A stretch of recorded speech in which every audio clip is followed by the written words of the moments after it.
નમસ્તે. મા સ્વામીની પ્રેરણાના વાર્તાલાપ સંવાદ શ્રેણીમાં આપનું સ્વાગત છે. આજનો વિષય છે અષ્ટાંગ યોગ, એક જીવનશૈલી. આજે આપણી સાથે આ વિષય ઉપર ચર્ચા કરવા માટે, પોતાનું જ્ઞાન પીરસવા માટે આધ્યાત્મ માર્ગના યાત્રી શ્રી ભાણદેવજી છે. ભાણદેવજી એક સાધુ જીવન જીવતા યોગાચાર્ય છે.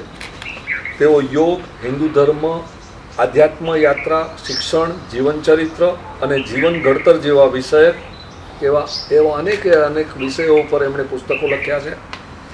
83 વર્ષના ભાણદેવજીનું વ્યક્તિત્વ જ્ઞાની અને ધ્યાની છે. એમના મોરબીની નજીક આવેલા સરસ્વતી નિકેતન આશ્રમ પર આપણે આ વાર્તાલાપ કરી રહ્યા છીએ. ભાણદેવજી, આપને મારા પ્રણામ, વંદન, નમસ્કાર. મા સ્વામીની પ્રેરણામાં આપનું સ્વાગત છે. પતંજલિ યોગ સૂત્ર, અષ્ટાંગ યોગ એક અનોખું શાસ્ત્ર છે. જીવન જીવવાની એક અદ્ભુત ચાવી છે. તો આ શાસ્ત્ર વિશે થોડીક પૂર્વ ભૂમિકા જો આપ બાંધી આપો કે આ શાસ્ત્ર શું છે અને એની આપણા જીવનમાં મહત્વની ઉપયોગિતા શું છે. યોગ સૂત્રમાં 195 સૂત્રો છે અને 4 એના પાઠ છે. સામાન્ય રીતે એમ મને છે કે તત્વજ્ઞાનનો ગ્રંથ હોય એમાં અધ્યાત્મની વાત, સાધનની વાત ન હોય, અને અધ્યાત્મ સાધન હોય એમાં તત્વજ્ઞાનની વાત ન હોય. યોગ સૂત્ર એવો ગ્રંથ છે, તત્વજ્ઞાનનો ગ્રંથ પણ છે અને અધ્યાત્મ વિદ્યાનો ગ્રંથ પણ છે. ભારતના 6 દર્શન છે. 6 દર્શનમાં એક દર્શન છે યોગ વિદ્યા. એનો આ પ્રધાન ગ્રંથ છે, પતંજલિ યોગ સૂત્ર. એના પ્રણેતા પતંજલિ છે એટલે એને પતંજલિ સૂત્ર કહીએ છીએ. પ્રારંભમાં જ બીજા સૂત્રમાં એની વ્યાખ્યા આપી છે, યોગશ્ચિત્ત વૃત્તિ નિરોધ. આજકાલ યોગને એક થેરપી તરીકે અથવા સિસ્ટમ ઓફ ફિઝિકલ એજ્યુકેશન રૂપે ગણવામાં આવે છે. યોગ એ નથી. ખાલી આસનને લોકો યોગ કરે. આસન તો અષ્ટાંગ યોગનો એક નાનકડો ભાગ છે. એ ખરેખર યોગ એ નથી. યોગશ્ચિત્ત વૃત્તિ નિરોધ એમ કહેવું છે અને અંતિમ સૂત્રમાં કહેવું છે કૈવલ્યની પ્રાપ્તિ એ યોગનો હેતુ છે. કૈવલ્યની પ્રાપ્તિ માટે છે. અષ્ટાંગ યોગ પણ પરિપૂર્ણ નથી. અષ્ટાંગ યોગ પછી, સમાધિ પછી પણ યાત્રા આગળ ચાલે છે. કૈવલ્યમાં પહોંચવું તે યોગની વાત છે. અને પતંજલિ તત્વજ્ઞાની પણ છે અને અધ્યાત્મ વિદ્યાના વિચારક પણ છે. એ વસ્તુ આમાં આવે છે. અને કોઈ પણ વિદ્યાનો બહુ પ્રચાર થાય ને જગ્યાએ એટલે એનું સ્વરૂપ ઘણીવારી ગુમાવી બેસે છે. બહુ પ્રચાર થાય એટલે યોગનો વ્યાપક પ્રમાણમાં આખા વિશ્વમાં પ્રચાર થયો, પણ એ યોગ એટલે જાણે આસન, યોગ એટલે ઊંચાઈ વધારવા માટે, યોગ એટલે બ્યુટિફિકેશન માટે, યોગ એટલે તંદુરસ્તી માટે, એવું એક મોટી ગેરસમજ પેદા થઈ છે. અને ખાલી આસન યોગ ગણી લે છે. યોગનું યથાર્થ સ્વરૂપ આપણી સમક્ષ લેવું જોઈએ. અને એટલે મેં યોગ ઉપરના 20 પુસ્તક લખ્યા છે યોગને સમજાવવા માટે. તમને કહું જે ભાઈ આખા યોગ સૂત્રમાં ચિકિત્સા શબ્દનો પ્રયોગ એક પણ વાર થયો નથી. યોગ ચિકિત્સા પદ્ધતિ નથી. ભલે એનાથી શારીરિક ફાયદા થાય એ વાત સાચી છે, પણ basically yoga is not a therapy at all. આપણે કહ્યું એ પ્રમાણે આજના દિવસમાં યોગા એટલે આસનો, ફક્ત ને ફક્ત શારીરિક બીમારી દૂર કરવાનું આ શાસ્ત્ર એમ ગણવામાં આવે છે. આપણે કૈવલ્ય પદ, આધ્યાત્મિકતા, સ્પિરિચ્યુઅલિઝમ પર થોડીક ક્ષણો પછી આવીએ. પણ આપને લાગે છે કે શારીરિક બીમારીઓ સાથે માનસિક અને ભાવનાત્મક બીમારીઓ માટે પણ યોગશાસ્ત્ર ઉપયોગી થઈ શકે છે? મારું એક પુસ્તક છે યોગ મટાડે મનમાં રોગ. બતાવીશ. ફ્રસ્ટ્રેશન, ડિપ્રેશન, અનિદ્રા એ પ્રકારની બીમારીમાં ઉપયોગી થાય એવા આસન પ્રાણાયામ યોગમાં છે. પણ એ શા માટે હું તમને કહું, જ્યાં સુધી શરીર સ્વસ્થ ન હોય ત્યાં સુધી ધ્યાનમાં પ્રવેશ ન થાય માટે સ્વસ્થ બનાવવાનું છે. ફિઝિકલી યોગ ઇઝ નોટ થેરપી, પણ અધ્યાત્મ માટે શરીર પણ છે સાધન, એને પણ ઠીક કરવું પડશે. માટે એનો ઉપચાર કરવો છે, માટે આસન કરવાનું છે. પ્રાણાયામમાંનો બે મુખ્ય સિદ્ધાંત તમને કહું. ટૂંકમાં કહું છું. વ્યક્તિ એક રાજાએ એના દીવાનને ફાંસીને સજા આપી. બધાએ માણસોએ કીધું ફાંસી આપનું દીવાન છે, 35 વર્ષની આપની સેવા, ઓછું કરો. રાજા એવી છે કે મારી પણ રાખવો છે અને આની વાત પણ રાખવી છે. ગામની બહાર એક ઊંચો મિનારો બનાવ્યો, એના ઉપર એને બેસાડી દીધું. ઉતરી શકે નહીં, ચડી શકે નહીં, અનજડ પહોંચે નહીં, આપોઆપ મરી જશે. રાત્રે એની પત્ની એની પાસે છે કે હું તમારી મદદ કરી શકું. તો કે કાલે 12 વાગ્યા પછી એકલા આવશે. એક કોકરોચ વાંધો હોય ને એક રેશમની પાતળી દોરી, એક જાડી દોરી, એક એનાથી જાડી ગાંઠવાળી દોરી અને મધની શીશી લઈને આવશે. તો કંઈ શું કરું કે કોકરોચની મૂછે મધ ચોપડી દે, એની પૂછડીએ પાતળી દોરી બાંધી દે અને મારા તરફ બુક રાખી દે, મીંડા ઉપર મૂકી દે. કોકરોચ મધની લાલચે લાલચે ઉપર ગયું, દોરીનો એક છેડો હાથમાં આવી ગયો, નીચે બીજી જાડી દોરી બાંધી, એમ કરતાં કરતાં દોરડું આવી ગયું, એ બાંધીને ઉતરી નીચે લઈ ગયા. આ પ્રાણાયામની કથા છે. જો આપણે સીધા જાડી દોરી બાંધી હોત તો પહેલાં પાતળી દોરી પકડી હોય. મન જાડું દોરવું છે, સીધું નિયંત્રણમાં નહીં આવે. પ્રાણ પણ જાડું દોરવું છે, પણ એટલે આત્માનું વાઇટલ એનર્જી એ પણ જાડું દોરવું છે, નહીં આવે. પાતળી દોરી હાથમાં આવે તો જાડા દોરી હાથમાં. પાતળી દોરી કઈ? શ્વાસ. પહેલાં શ્વાસને પકડો, કેમ કે શ્વાસને અને મનને સંબંધ છે. આપણે ભયમાં હોઈએ, ક્રોધમાં હોઈએ તો શ્વાસ પડે છે કે નહીં? ભયને ક્રોધ તો માનસિક ક્રિયા છે, પણ શ્વાસ સાથે કનેક્ટેડ છે. તો મનને પ્રાણને પકડી શકાય એમ નથી, પણ શ્વાસને પકડી શકાય એમ છે. શ્વાસ દ્વારા મન અને પ્રાણને નિયંત્રણમાં કરવાની વિદ્યા એ પ્રાણાયામ. આ પ્રાણાયામનો સિદ્ધાંત આવે છે. કુંભક કરો ને અજયભાઈ, એટલે ચિત્તવૃત્તિ નિરોધ થાય જ. મારો અનુભવ છે. કેમ કે વિચારો બંધ પડે એટલે મન બંધ પડે, બેને સંબંધ છે. એટલે પ્રાણાયામનું કેન્દ્ર અનુલોમ પૂરક રેચક નથી, કુંભક છે. અષ્ટપ્રદીપિકામાં દશવિધ પ્રાણાયામ આપ્યા છે, પણ નામ શું આપ્યું છે? દશવિધ કુંભકાહા. કુંભક મુખ્ય છે. કુંભક થાય એટલે વિચારો બંધ પડે. વિચારો બંધ પડે, ધ્યાનમાં પ્રવેશ થાય. એ જ મુખ્ય વાત છે. ચિત્તવૃત્તિ નિરોધ કરવાની છે, પણ ચિત્તવૃત્તિ નિરોધ સીધા નહીં થાય, માટે પ્રાણાયામ દ્વારા ચિત્તવૃત્તિ નિરોધ કરો. આ છે પ્રાણાયામ સાધન છે, ધ્યાન સાધન છે. ધ્યાન ધારણા સમાધિ પછી આગળ, પણ સમાધિ આખરી વાત નથી. સમાધિ અષ્ટાંગ યોગનો આખરી વાત છે, પણ યોગસૂત્રમાં આખરી વાત કહેવલી લીધી છે. એટલે શરૂ કરવું કેવી રીતે શરૂ કરવું? ચરક સંહિતા છે, આયુર્વેદ ગ્રંથ છે, એમાં એક સિદ્ધાંત આપ્યો છે ચરકાચાર્ય, કે જ્યાં સુધી શબ્દ ધાતુનું સામ્ય ન થાય ત્યાં સુધી ધ્યાનમાં પ્રવેશ નહીં. માટે હું આયુર્વેદ આપું છું. આયુર્વેદ મોક્ષનું શાસ્ત્ર છે. અને જ્યાં આંતરડા મળથી ભરેલા હોય, વાયુથી ભરેલા હોય, ધ્યાન થાય નહીં. એટલે યોગમાં એક ક્રિયા છે, શંખ પ્રક્ષાલન. તમે 8 ગ્લાસ પાણી પીઓ, 8 ગ્લાસ પાણી એને નીકળી જાય, ને એટલું ક્લિયર તમે ફરીથી પી શકો. આખો પેસેજ ક્લિયર. ધ્યાનમાં પ્રવેશ કરવાનો પ્રયત્ન ન કરવો પડે, ધ્યાનમાંથી બહાર આવવાનો પ્રયત્ન, કેમ કે શરીર એટલું નથી. એટલે અધ્યાત્મમાં, સાધનમાં, ધ્યાનમાં બાધા મન તો પાછળથી શરીર કરે છે. બીમાર માણસ શું સાધના કરે? વાત ને પિત્ત ને કફ ભરેલા હોય એ માણસ શું સાધના કરી શકવાનો છે? એને ક્લિયર કરવા માટે યોગની ક્રિયા હોય છે. બેથી દોઢી બસ્તી એની છે. થોડીક અષ્ટાંગ યોગના 8 અંગો વિશે કહો. હા, પહેલું અંગ છે યમ. સત્ય, અહિંસા, બ્રહ્મચર્ય, અસ્તેય. બીજું અંગ છે નિયમ. શૌચ, સંતોષ, તપસ, સ્વાધ્યાય, ઈશ્વર. આ ખરેખર દશેને એક જ વાક્યમાં કેવું હોય તો પ્રોપર વે ઓફ લિવિંગ, સાત્વિક જીવન પદ્ધતિ. દશેને હું એક જ શબ્દમાં કહી શકું, સાત્વિક જીવન પદ્ધતિ. સાત્વિક જીવન પદ્ધતિ ન હોય ત્યાં સુધી આગળ ન જવાય. કોઈ એમ કે હું દારૂ પણ પીવું ને પ્રાણાયામ પણ કરું, એમ ન થાય. જીવનશૈલીને તમારે ઠીક બનાવવી જ પડે. એમાં યમ અને નિયમ 5-10 મળીને સાત્વિક જીવન પદ્ધતિ થઈ. આટલું થયા પછી આસન આવે છે. અને આસનની પણ વ્યાખ્યા શું છે? આસન એટલે આપણે વાકડા તકડા આમ કરીએ એમ નહીં. સ્થિર સુગમમાં આસન વ્યાખ્યા યોગસૂત્રમાં છે. સ્થિર સુગમ, કોઈ પણ એક અવસ્થામાં સ્થિરતાપૂર્વક લાંબો વખત રહ્યો, એની અસર તમારા એન્ડોક્રાઇન સિસ્ટમ છે એના ઉપર થશે. શીર્ષાસન છે તો શું થશે? થાઇરોઇડ પર અસર થશે, બ્રેન પર અસર થશે. તો ખરેખર એ વ્યાયામ, આસન એક વ્યાયામમાં મૂવમેન્ટ મુખ્ય છે. આસનમાં મૂવમેન્ટ મુખ્ય નથી, પોઝિશન મુખ્ય છે. તે એક અવસ્થામાં રહેવાનું છે. બરાબર. એટલે મુખ્ય તફાવત જો ગણીએ તો કોઈ પણ વ્યાયામ એમાં મૂવમેન્ટ કરવી એ મુખ્ય છે. આમાં મૂવમેન્ટ મુખ્ય નથી, પોઝિશન મુખ્ય છે. એ પોઝિશન વખતે ઇન્ડોક્રાઇન સિસ્ટમ પર જે અસર થાય છે એની અસર સૂક્ષ્મ શરીર ઉપર થાય છે આસનથી. હવે આસન જ્યારે કરીએ છીએ, ત્રીજું આવશે પ્રાણાયામ. પ્રાણાયામની તો મેં તમને વાત કરી કે પ્રાણાયામ દ્વારા ચિત્તવૃત્તિ નિરોધ થાય જ. જો મારો અભ્યાસ કાળે મારો કુંભક 4 મિનિટનો થતો, 4 મિનિટ તમે કુંભક કરો ચિત્તવૃત્તિ શાંત થઈ જ જાય. એટલે કુંભકને હું ધ્યાનમાં પ્રવેશ કરવાનું મહાદ્વાર ગણું છું. ધ્યાનમાં પ્રવેશ કરવાનું દ્વાર છે કુંભક. કુંભક દ્વારા ધ્યાનમાં પ્રવેશ થાય, અને ધ્યાનમાં પ્રવેશ થાય પછી તો વાત શેની છે. એક વખત જેનો ધ્યાનમાં પ્રવેશ થયો એનો અધ્યાત્મ ભવનમાં પ્રવેશ થઈ ગયો. પછી તો ધારણા, ધ્યાન, સમાધિ તો બહુ છે. કેમ કે સમાધિ આખરે ધ્યાનનું ઇન્ટેન્સિફાય સ્વરૂપ છે. એક શાસ્ત્રમાં તો એમ કહ્યું કે 12 ધારણા ગુણ્યા 12 બરાબર ધ્યાન, ધ્યાન ગુણ્યા 12 બરાબર સમાધિ. એનું ભાવ એનું ઇન્ટેન્સિવ ફોર્મ છે. અને સમાધિના પણ યોગમાં અનેક પ્રકાર બતાવ્યા છે. વેદાંતમાં પણ સમાધિના અનેક પ્રકાર છે, યોગમાં પણ સમાધિના અનેક પ્રકાર છે.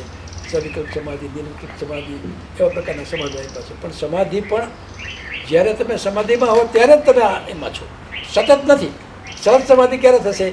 જ્યારે કેવલી થશે ત્યારે. એને કહેવામાં આવે છે. આ પછી ધારણા એટલે શું છે? ચિત્ત બંધ સત્ય ધારણા. ચિત્ત કોઈ એક સ્થિર થઈ ગયું એક વિષયમાં, એ ધ્યાન નથી. ચિત્ત બંધ એ કોઈ પણ એક વિષયમાં ચિત્ત સ્થિર થાય આપણે ધારણા કરીએ છીએ. એ જ ધારણા પછી ધ્યાનમાં થાય છે. અને ધ્યાનની વ્યાખ્યા શું છે? કોઈ પણ પ્રકારનો વિચાર ચિત્તમાં નથી. અને જ્યારે ચિત્તમાં વિચાર ન હોય ત્યારે ચિત્ત કોના તરફ જાય છે? અંદર જાય છે. અને એને પ્રત્યાહાર કહે છે. આસન પ્રાણાયામ પછી પ્રત્યાહાર આવે છે. પ્રત્યાહાર withdrawal of the senses from outside. સતત બહાર આપણા આંખ ને કાન આપણા બહિરંગ છે એને અંતર્મુખી બનાવો તે પ્રત્યાહાર છે. અને પ્રત્યાહાર થાય એટલે ધારણા થાય, ધારણા ત્યારે ધ્યાન થાય એટલે સમાધિ. આ યોગના 8 અંગ છે. પણ 8 અંગમાં જ યોગ આવી ગયો એવું નથી. કેમ કે આખો છેલ્લો પાઠ છે સૂત્રનો એ કૈવલ્ય પાઠ છે. નામ જ કૈવલ્ય પાઠ છે. કૈવલ્યમાં પહોંચવું યોગનું મૂળ છે. તો સમાધિ અને કેવલ્યપાદ વચ્ચે ફરક શું? હા, સમાધિમાં તો અમુક અવસ્થામાં જ તમે સમાધિમાં છો. માનો કે 1 કલાક, અડધો કલાક તમે સમાધિમાં છો, બાકીના સમય પાછા તમે નોર્મલ થઈ ગયા. કેવલ્ય તો સતત હરતા ફરતા હાલતા ચાલતા સતત તમે આત્મસ્થ વિસ્તારમાં છો. આત્મસ્થ પુરુષ ક્યારેય વિચલિત થતો નથી. સમાધિ પ્રાપ્તિ પછી પણ માણસ પોતાની માનસિક ભૂમિકામાં આવી જાય છે. એટલે એક નિશ્ચિત સમય પૂરતી જ સમાધિ છે. અને કૈવલ્ય તો અખંડ છે. પછી ક્યારેય ઉતરવાનું આપવું નથી. એને આપણે જૈન ધર્મમાં કેવડી કહે છે, એ કેવલી જ છે. શું છે કેવડી? એટલે શું કેવલી? કેવડીમાં અને તમે તીર્થંકરમાં ભેદ છે, તમે જાણો છો. આપણે હમણાં જૈન ધર્મનો ઉલ્લેખ કર્યો, તો જૈન ધર્મ, બુદ્ધ ધર્મ અને પતંજલિનું શાસ્ત્ર, લગભગ તમે કહો ને કે આ ત્રણેય વ્યક્તિઓ, ભગવાન મહાવીર, બુદ્ધ ભગવાન અને પતંજલિ, આ ત્રણેય લગભગ સમકાલીન હતા. તો આ ત્રણેયના શાસ્ત્રોમાં લગભગ બધું સરખામણી જ છે કે કંઈક મેજર ડિફરન્સ છે? એમાં મારું પુસ્તક તમે જોયું, જૈન અધ્યાત્મ વિદ્યા, હું મોકલું છે બેન બતાવે છે. જૈન અધ્યાત્મ વિદ્યા. બૌદ્ધ ધર્મમાં અને જૈન ધર્મમાં કૃપાનો સ્વીકાર નથી. કૃપા તો અપરાધ ગણાય છે. કૃપા નહીં. કોઈની કૃપાથી મને મોક્ષ મળે ભગવાન બુદ્ધ ના પાડે છે. અને બૌદ્ધો કે બુદ્ધની પણ કૃપા અમારે જરૂર નથી, અમારા પુરુષાર્થથી અમે પામશું. જ્યારે હિન્દુ ધર્મમાં શું છે? આત્મા પરમાત્મા બેનો સ્વીકાર છે. અને પરમ શક્તિની કૃપા પણ એક મહત્વનું પરિબળ છે, માનવામાં આવે છે. બૌદ્ધ ધર્મમાં આત્મા કે પરમાત્માનો સ્વીકાર નથી. આત્માનો સ્વીકાર પણ નથી, પરમાત્માનો સ્વીકાર પણ નથી. જૈન ધર્મમાં આત્માનો સ્વીકાર છે, તીર્થંકર ભગવાનનો સ્વીકાર છે, પણ સમગ્ર સૃષ્ટિના રચયતા સંચાલક એવા પરમાત્માનો સ્વીકાર જૈન ધર્મમાં નથી. અને મારા મત પ્રમાણે વેદોમાં જૈન ધર્મનો ઉલ્લેખ છે. એનો અર્થ એમ કે બૌદ્ધ ધર્મ કરતાં એ પ્રાચીન છે. મહાવીર સ્વામી તો 24મા તીર્થંકર છે. ઋષભદેવ જુઓ, ઋષભદેવ તો એના અતિ પ્રાચીન છે ને. અને એ તો રાજપુત્ર હતા ને. અયોધ્યામાં આજે હું જઈ આવ્યો છું, અયોધ્યામાં ઋષભદેવનું સ્થાન છે. એટલે એક વસ્તુ છે, બૌદ્ધ ધર્મમાં પ્રચારક વૃત્તિ બહુ છે, હિન્દુ ધર્મમાં બહુ નથી. જૈન ધર્મમાં પ્રચારક વૃત્તિ નથી. બીજાને જૈન બનાવવાનો કોઈ ભાવ નથી. જન્મે જૈન તે જૈન, બીજાને પ્રવેશ નથી એવું નહીં, પણ વૃત્તિ નહીં કે વધારે જૈનો બનાવવા, જેમ ઇસ્લામમાં ક્રિશ્ચિયાનિટીમાં પ્રચારક વૃત્તિ છે એવી વૃત્તિ નથી. અમે બસ અમારું અધ્યાત્મ સાધન કરીએ છીએ એ રીતે જાય. અને એમાં જૈન ધર્મનું કેન્દ્રસ્થ, એના આચારનું કેન્દ્ર અહિંસા છે. કેન્દ્રસ્થ તત્વ અહિંસા છે. એટલે એમાં માંસાહાર તો શક્ય જ નથી. હિન્દુ ધર્મમાં માંસાહાર છે, યજ્ઞમાં પણ આહુતિમાં પશુ અપાતા. બૌદ્ધ ધર્મમાં માંસાહાર છે, પણ મારેલો નહીં, મરેલો. તમે એને કિલ ના કરી શકો, પણ સહેજે મરી ગયો હોય એનો ઉપયોગ તમે કરો. ભગવાન બુદ્ધ છૂટ આપે છે. અને ભગવાન બુદ્ધનું છેલ્લું જે ભોજન હતું એ માંસાહાર. જેમાં એનું તબિયત બગડી ને, બગડેલું માંસ એ આવ્યો હતો ને, એ માંસાહાર હતો.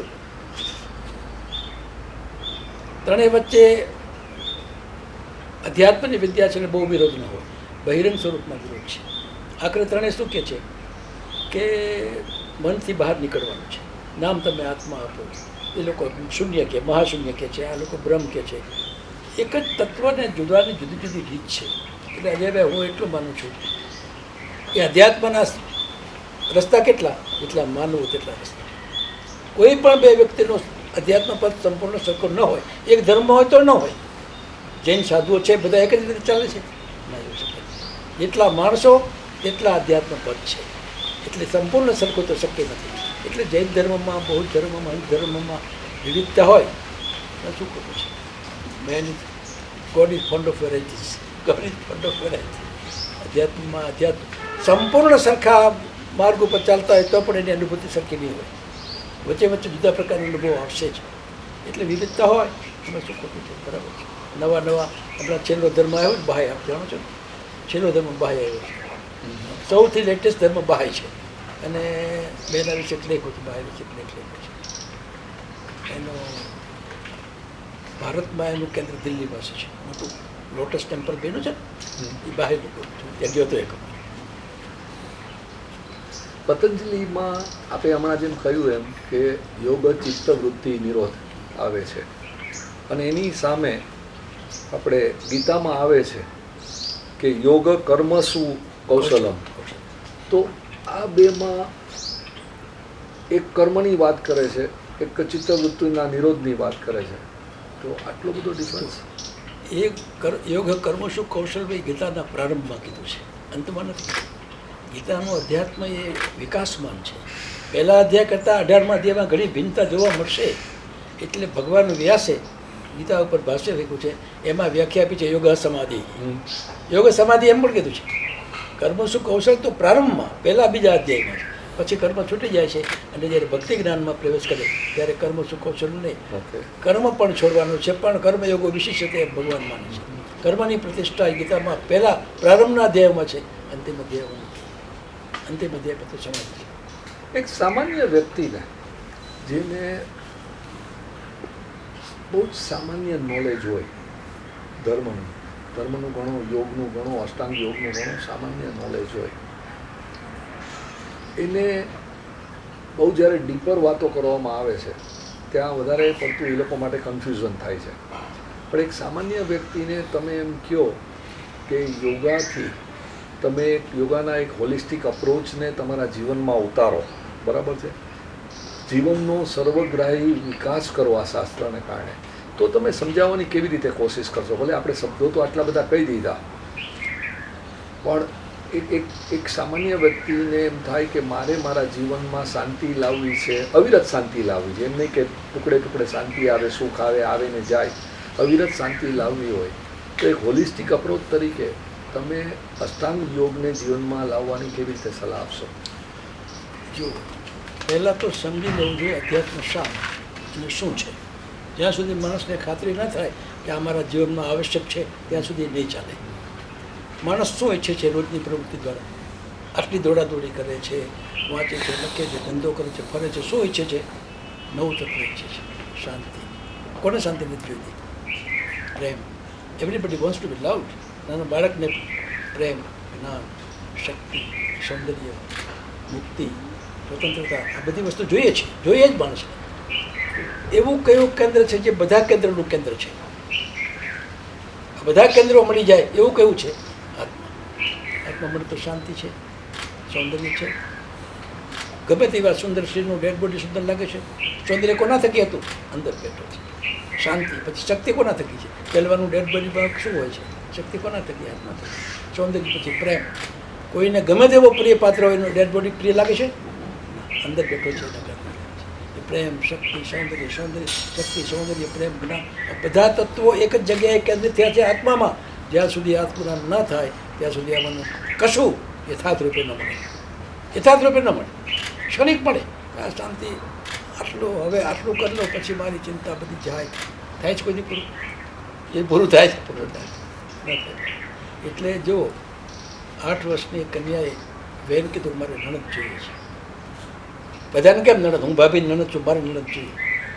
કે બેટા નણંદ ના મળે, તારા લગ્ન હોય, તારા પતિ હોય, એની બેન હોય, તારી નણંદ. તો કે લગ્ન કરવા જ નથી, કોઈને પતિ બનાવવો નથી, મારે નણંદ જોઈએ. નણંદ જોઈએ, નણંદોય જોઈએ, દિયર જોઈએ, દેરાણી જોઈએ, સાસુ જોઈએ, સસરા જોઈએ, જેઠ જોઈએ, જેઠાણી જોઈએ, 8 જોઈએ. પણ લગ્ન કરવા નથી. કેવી રીતે મળે? લગ્ન કરવું તો આપોઆપ બધું પડે, સાસુ સસરા બધા. એમ જ્યાં સુધી માણસ પોતાના આત્માને પામે નહીં ત્યાં સુધી કૃતાર્થ ન થઈ શકે. એક સિદ્ધાંત છે. આ કોઈ ફિલોસોફી નથી. જીવનનું સ્વરૂપ જ એવું છે કે જ્યાં લગી આત્મા તત્વ ચીનો નહીં ત્યાં લગી સાધના સર્વ જોઈ. ત્યાં લગી કાંઈ નહીં થાય. ત્યાં સુધી હાશ થાય જ નહીં. રમણ મળશીને શાંતિ મળે છે, સિકંદરને નથી મળતી. સિકંદરને કાંઈ મળ્યું નહીં. સિકંદર એના આખી દુનિયા જીતવા નીકળો એના ગુરુ પાસે ગયો, એરિસ્ટોટલ પાસે. તો કે હું જાઉં છું જગત, તો કે તું ડાયોજિનિસ પાસે જા. ડાયોજિનિસ એક બહુ જ્ઞાની પુરુષ હતો. તો એ તો હોતો હતો ઝાડ નીચે. તો કે હું જગત જીતવા જાઉં છું. તો કે જગત જીતી શું કરીશ? તો શાંતિથી રહીશ, ત્યાં ત્યાંથી રહીને. અને આપણે જાણે છે કે જગત જીતી પાછો નથી બેબીલોનમાં થાય છે. એટલે માણસ આખરે જાણે અજાણે પોતાના આત્માને શોધે છે, but at the wrong place, wrong way, ખોટી જગ્યાએ શોધી છે. મૂળ તો જો આપણને પ્રેમ ગમે છે, ભોગ ગમે છે, સાધન ગમે છે, ખાવું ગમે છે, બધામાં આપણે શોધીએ છીએ શું? આત્માનો આનંદ શોધીએ છીએ. ભોગનો આનંદ પણ આત્માના આનંદનું પ્રતિબિંબ છે. માણસ ભોગ પ્રત્યે કેમ આકર્ષાય છે? કારણ કે આત્માના આનંદનું પ્રતિબિંબ. પ્રતિબિંબ પ્રત્યે આટલું આકર્ષણ તો મૂળ વસ્તુ કેવી હશે? એટલે આટલી સતત આપણે પ્રયત્ન કરીએ બધી ક્રિયામાં, ભોગમાં, દોડાદોડીમાં આપણે આત્માને શોધવાનો પ્રયત્ન કરીએ છીએ, પણ ખોટી જગ્યાએ, ખોટી રીતે. એટલે મળતો નથી. પણ જે એ મળે, રમણ મનુષ્યને શું મેળવવાનું છે? કાંઈ નથી. કારણ કે પોતાના સ્વરૂપને પામે. એટલે પોતાના સ્વરૂપની પ્રાપ્તિ અને અધ્યાત્મનું કેન્દ્ર કયું, યોગનું કેન્દ્ર કયું, જૈન ધર્મ, બૌદ્ધ ધર્મ, નામ ગમે ત્યાં, પરમાત્મા કયું, ભગવાન કયું, આત્મા કયું, પરમાત્મા એક પરમ તત્વ છે. કોઈ એને મહાશૂન્ય કહે, કોઈ એને બ્રહ્મ કહે, કોઈ એને આત્મા કહે, એક જ વાત છે. પણ ત્યાં પહોંચ્યા વિના શાંતિ નથી. બીજું શું છે? આપણી બધી પ્રવૃત્તિના કેન્દ્રમાં શું છે? અભાવ ગ્રંથિ, ઇનર વેનિટી હોય છે ને. ઇનર વેનિટી ક્યાંથી આવી? આપણે આપણા સ્વરૂપને ભૂલી ગયા. આપણા સ્વરૂપને ભૂલી ગયા એટલે ઇનર વેનિટી આવવાની. ઇનર વેનિટીને ભરવા માટે આપણે દોડાદોડી કરીએ છીએ, પણ એ કાલ્પનિક છે. જે આત્મા છે, પૂર્ણ છે, અને સાની ઇનર વેનિટી. અભાવ ગ્રંથિ કાલ્પનિક છે, અને કાલ્પનિક ખાડાને કેવી રીતે પૂરવો? એક 10 બાય 10 બાય 10નો ખાડો છે કાલ્પનિક.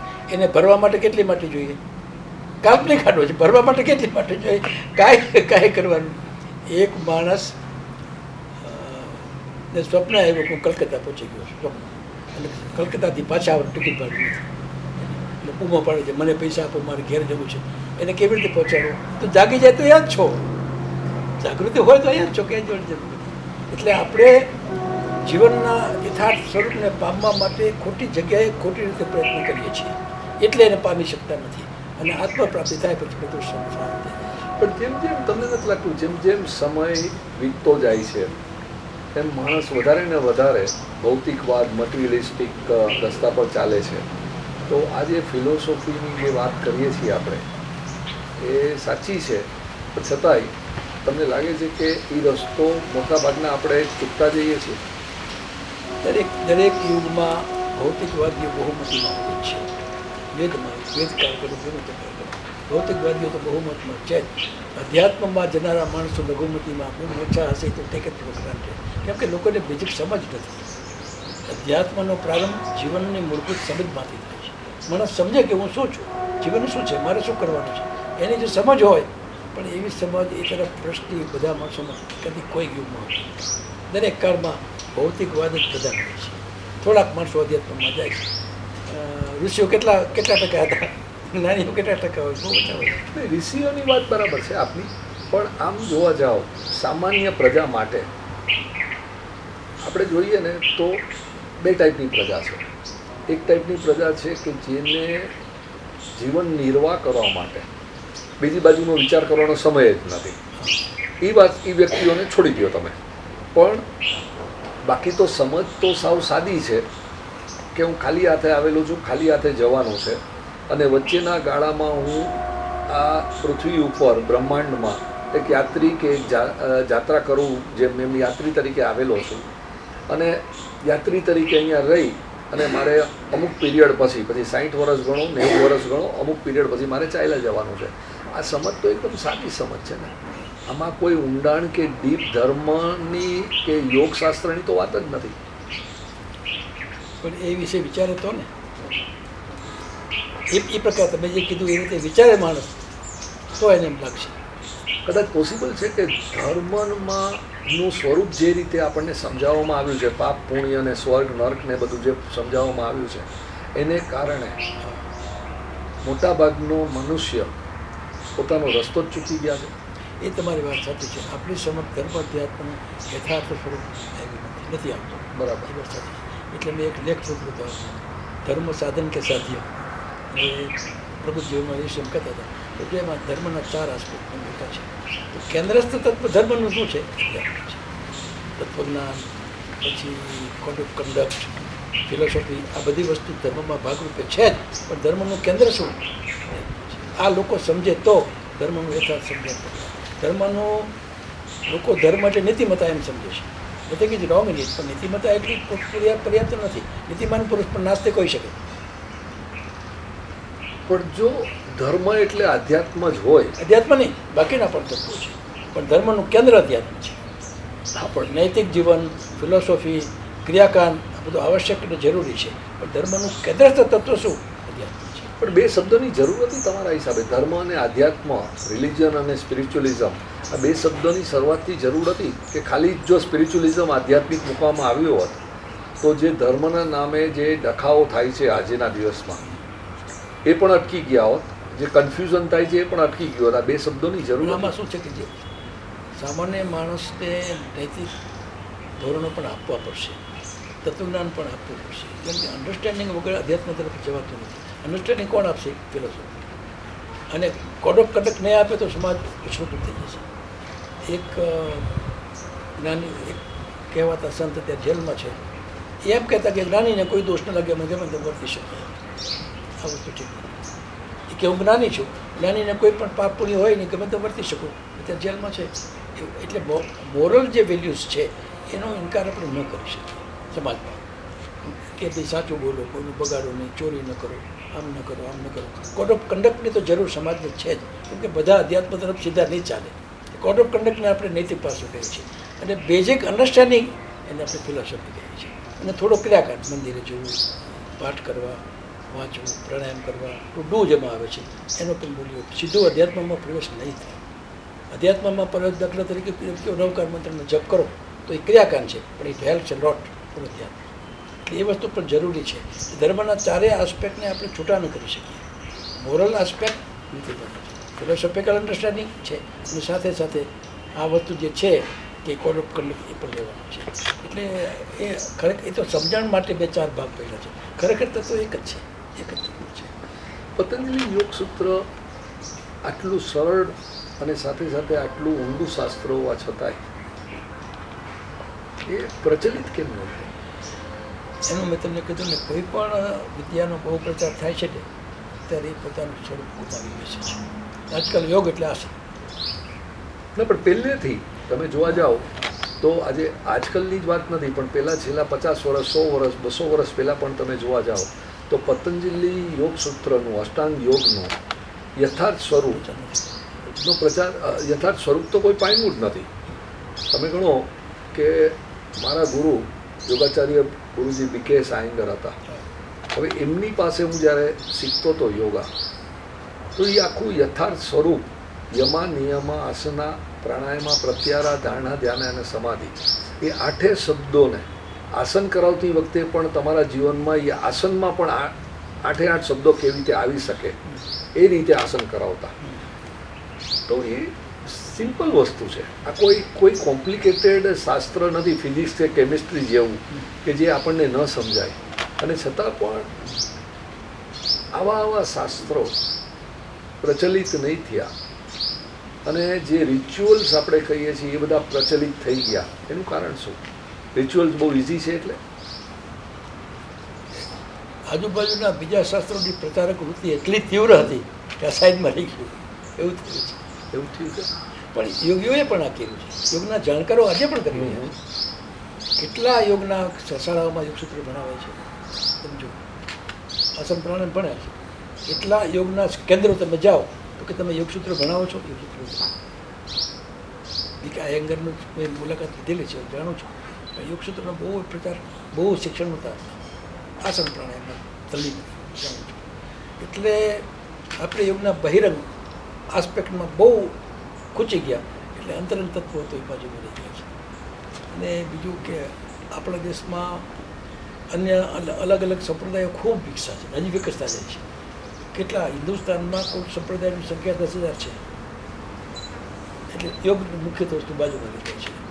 ઇવન સ્વામિનારાયણ સંપ્રદાય છે બાકી કેટલા ફટા તમે જુઓ સંપ્રદાયોની સંખ્યા વધતી જ જાય છે અને વ્યક્તિ પૂજા એટલી વધી ગઈ છે સામાન્ય ગુરુ હોય એના મંદિર બનવાનું છે ગુરુ હોય એના પર ત્યાં આદર રાખીએ બરાબર છે પણ મંદિર ક્યાંય માનવીના ન હોય માનવીના મંદિર બને છે આપ જાણો છો કેટલા બધા મંદિરો છે હું એક જગ્યાએ ગયો અમેરિકામાં જલંધર બાપા જલારામ બાપાનું મંદિર હતું જલારામ બાપા પૂજનીય છે મંદિર છે પણ ભગવાન નથી એ માનવીના મંદિર ન હોય સમાધિ હોય પણ મંદિર ન હોય પણ મંદિરો કોણે છે માનવીના મંદિરો બી એટલે આપણે ધર્મનું કેન્દ્ર તત્વ ચૂકી ગયા છે તમારી વાત સાચી છે અને બીજા બહિરંગ સ્વરૂપમાં વ્યક્તિ પૂજામાં સાંપ્રદાયિકતામાં અન્ય સામે ઝઘડા પણ હોય સંપ્રદાયમાં તમે આમ કરો છો તમે આમ કરો છો કોઈનું નામ લે તો ખોટું લાગે પણ તમે જાણતા હશો અત્યારે વ્યક્તિ પૂજા એટલી વધી ગઈ છે અત્યારે ભારતમાં પોતાને ભગવાન માનનારાની સંખ્યા 56 છે પોતે ભગવાનનો અવતાર છે માનનારા 56 ભારતમાં છે અત્યારે એમાં શું કરવું અમારે છેલ્લા 2-3 પ્રશ્ન કે યોગ ધર્મ કે આધ્યાત્મ તમારે જે શબ્દો મૂકવા કરો એ કરનારાઓમાં તમને ક્ષણે ક્ષણે 4 કસાયો દેખાય છે ક્રોધ અભિમાન માયા પ્રપંચ અને લોભ તો ખરેખર આને તમે યોગ કહી શકો ધર્મ કહી શકો કે આધ્યાત્મ કહી શકો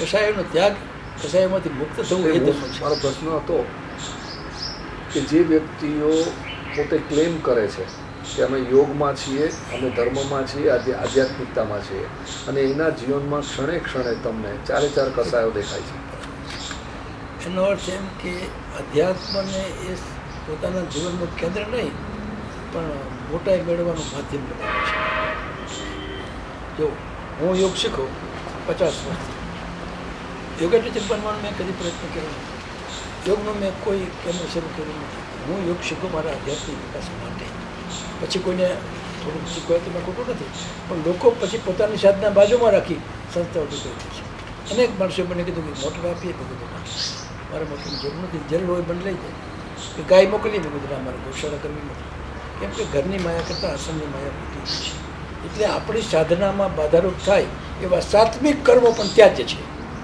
અમારું સિદ્ધાંત સાત્વિક કર્મો હોય ગૌશાળા ચલાવવી શિષ્યો બનાવવા વર્ગો ચલાવવા કરવા એ અધ્યાત્મમાં બાધારૂપ હોય તો ત્યાં જ છે પ્રોફેસર નોકરીને છોડી છે અધ્યાત્મ માટે અને પછી પાછું એનું એ શરૂ કરવું એટલે બહુ જાગૃતિ ન હોય ને તો સાધક પણ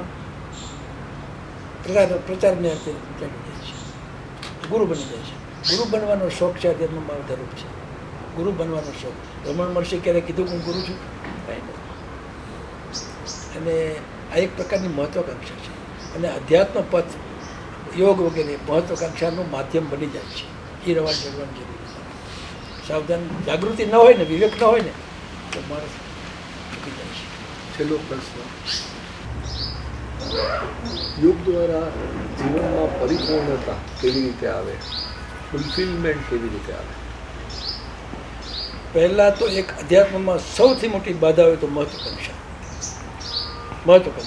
કીર્તિ મળે ધન મળે શિષ્ય મળે આશ્રમ મળે આ મળે આ મળે એમાંનું કંઈ મારે જોઈતું નથી મારે પરમ સત્ય જોઈએ છે આ વિવેક સતત જાગૃત હોય તો માણસ ટકી શકે છે એમાં બાધારૂપ તત્વો સાત્વિક હોય પણ તો પણ અસ્વીકાર્ય છે સાત્વિક હોય તો પણ કેમ કે સાત્વિક પણ અધ્યાત્મમાં બાધારૂપ હોઈ શકે સાત્વિક પ્રવૃત્તિ કરી વ્યાખ્યાનો કરવા ફરવું હરવું આમ કરું તેમ કરું ચાલ ખોરાને જવું ને આમ કરું ને એમાં જ પછી લાગી પડી ગઈ તન્મય થઈ જાય છે ભાઈ પછી પોતે ટીવી પર આવવા માંડે છે જેમ સિનેમાની નટીઓ ટીવી પર આવે એમ સાધુ ભગવાન કપડાવાળા આવવા માંડ્યા એનો કંઈ અર્થ નથી પણ જો ખરેખર તમે કહો છો એ વાત સાચી છે ને સમજાય પણ છે પણ જો આ દરેક ધર્મમાં દરેક સંપ્રદાયમાં ગુરુ ભગવંતો મહત્વાકાંક્ષી થઈ ગયા છે એ દેખાય છે આપણને બરાબર છે આશ્રમ મોટા કરવા શિષ્ય મોટા કરવા નવા આશ્રમો ખોલવા વધારે પૈસા ભેગા કરવા હરીફાઈ ચાલે છે એ પૈસા ભેગા કરીને એમાંથી સેવાના નામે પ્રેમ મૈત્રી કરુણા અનુકંપાના નામે કરોડો રૂપિયાઓ ઉઘરાવાય છે તો જો આ વસ્તુ બને અને બને છે આપણે જોઈએ છીએ તો સામાન્ય પ્રજાને તો આમાંથી એક જ ગુરુને સિલેક્ટ કરવાના છે, એની પાસે તો બીજો કોઈ રસ્તો જ નથી.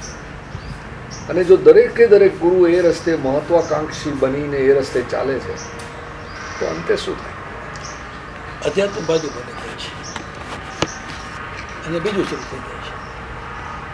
અધ્યાત્મ મૂળ તત્વથી બાજુ બની જાય અને બીજું પછી આવી જાય છે. તમને કોઈક વાર ગભરાટ લાગે? સમજ આ જાતનું વાતાવરણ જુઓ. અમને કંઈ ગભરાટ નથી કે મેં કંઈ નથી કર્યું. I am not responsible for that. I know પણ તમને એમ લાગે કે આ આવતી પેઢીઓનું, આવતી જનરેશનોનું શું થશે? ના, એમ ચિંતા નથી. એ સંભાળ રાખવાની જવાબદારી ઉપરવાળાની છે, મારી નથી. એને મને 400 આપ્યો નથી અને મેં સહી 40માં મેં સહી નથી કરી. આખી દુનિયાની સંભાળ રાખવાની જવાબદારી મારી નથી. આપણે એક વસ્તુ છે, સહેજે કોઈને મદદ થાય તો એમ હેપી, પણ આખી દુનિયાને સુધારવાની જવાબદારી એની છે, મારી નથી. એમાં ચિંતા શું કરવી? લોકોને એમાં જેને જે રીતે જીવવું હોય જીવે છે. જે લોકો જાગવું હોય, આપણે કોઈ આ પ્રાણાયામ શીખવા આવે તો હું શીખવું, આસન શીખવા આવે તો શીખવું, ધ્યાન વિશે પૂછે ને મારી યથાશક્તિ યથામંદિરને માર્ગદર્શન આપું. પુસ્તકો મારા 259 લખાણા છે. 50 વર્ષની ઉંમર સુધી અજય મેં એક અક્ષર લીધો, પોસ્ટકાર્ડ પણ લખતો નહીં, લખવો જ નહોતો. એકવાર ગુરુ માટે સવારના બોરમાં બોલાવ્યો, મને કે લખ. હીરાવાળે મને ક્યાં ચડાવો છો? તો કે માં વચ્ચે, ભગવાનની માં કહી માં વચ્ચે તારા આંગળામાં કલમ પકડવાની શક્તિ હોય ત્યાં સુધી તારે લખવાનું છે. તારો સ્વધન છે, મને લખ. આઈ સ્ટાર્ટેડ 269 થયા, 270 હું લખું છું. બંગાળમાં મહાપુરુષ થયા પ્રભુ જગત એનું જીવન પુસ્તક છે, જે લખાય છે. પુણ્ય સતીનું પુસ્તક તો 12 દિવસ પર લખાયું છે. હિમાલય ઉપર 20 છે, યોગ ઉપર 20 છે, અધ્યાત્મ વિદ્યા લખાવે તો લખું છું.